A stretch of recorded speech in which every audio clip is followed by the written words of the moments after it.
Hello guys, welcome back to my channel. 2025లో masters చేయడానికి US రావచ్చు అని అయితే ఒక వీడియో అయితే చేసాము. చాలా మంచి రెస్పాన్స్ అయితే వచ్చింది.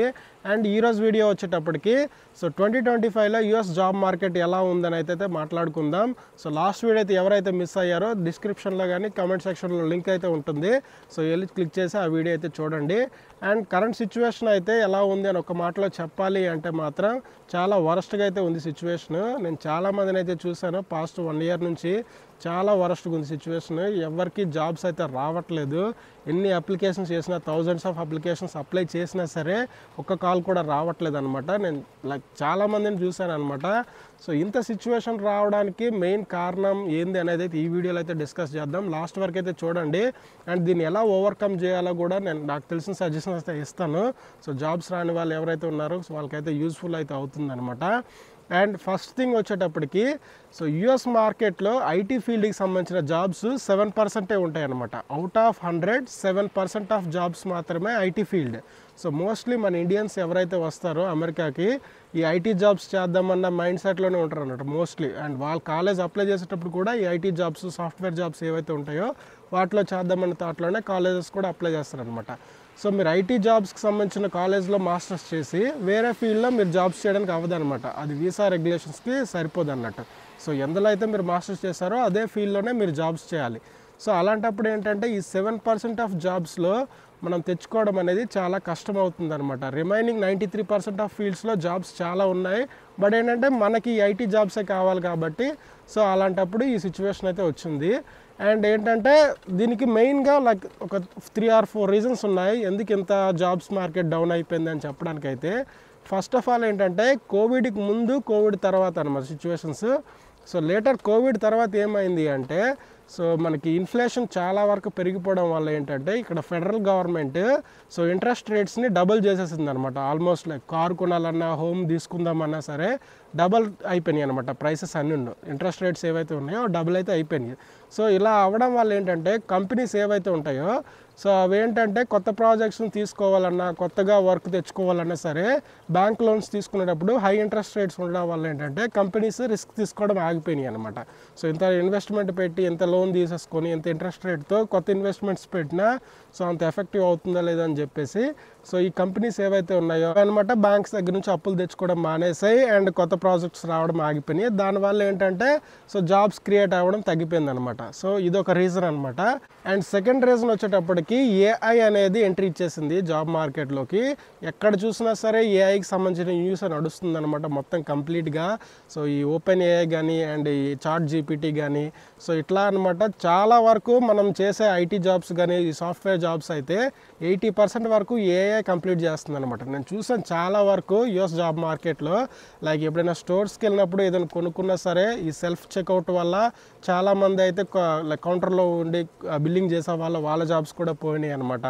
అండ్ ఎక్కడ ఏదైనా కస్టమర్ కేర్కి ఫోన్ చేసి మనం కస్టమర్ సపోర్ట్ తీసుకున్నప్పుడు కూడా ఈ ఏఐఏ కంప్లీట్గా మాట్లాడి ఏంటంటే ఆ ప్రాబ్లంకి సంబంధించిన సొల్యూషన్ అనమాట ఏఐ చెప్పేస్తుంది అనమాట.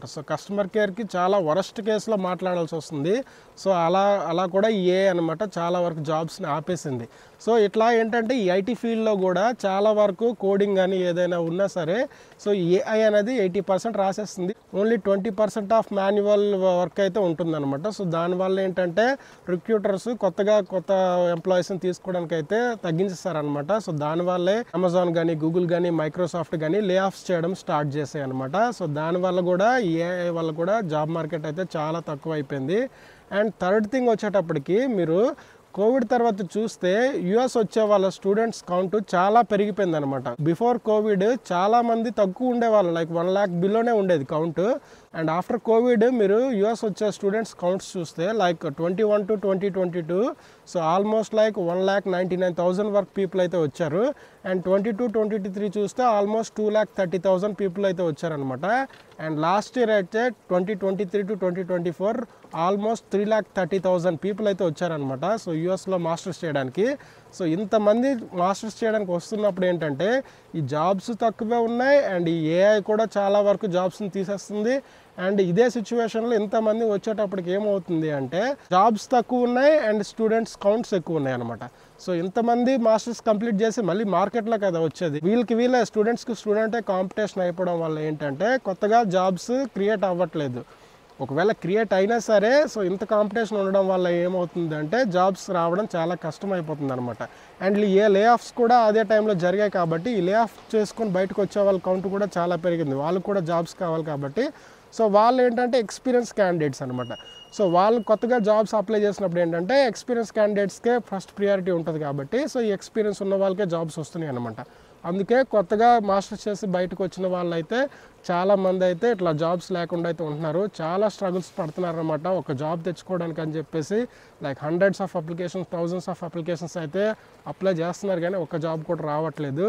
సో ఇదైతే ప్రజెంట్ సిచ్యువేషన్. ఈ రకంగా అయితే యూఎస్లో జాబ్ మార్కెట్ అయితే డౌన్ అయితే అయ్యింది అండ్ జాబ్స్ కూడా తగ్గిపోయినాయి అనమాట.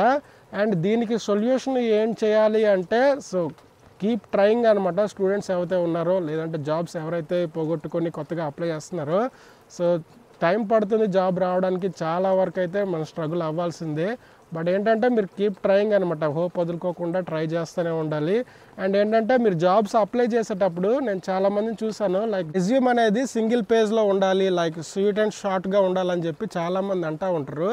బట్ ఏంటంటే మీరు ఎంత డీటెయిల్గా రెజ్యూమ్లో పెడితే లైక్ ఒక జాబ్ అప్లై చేసేటప్పుడు ఏంటంటే దానికి థౌజండ్స్ ఆఫ్ అప్లికేషన్స్ వస్తాయి, ఓకేనా.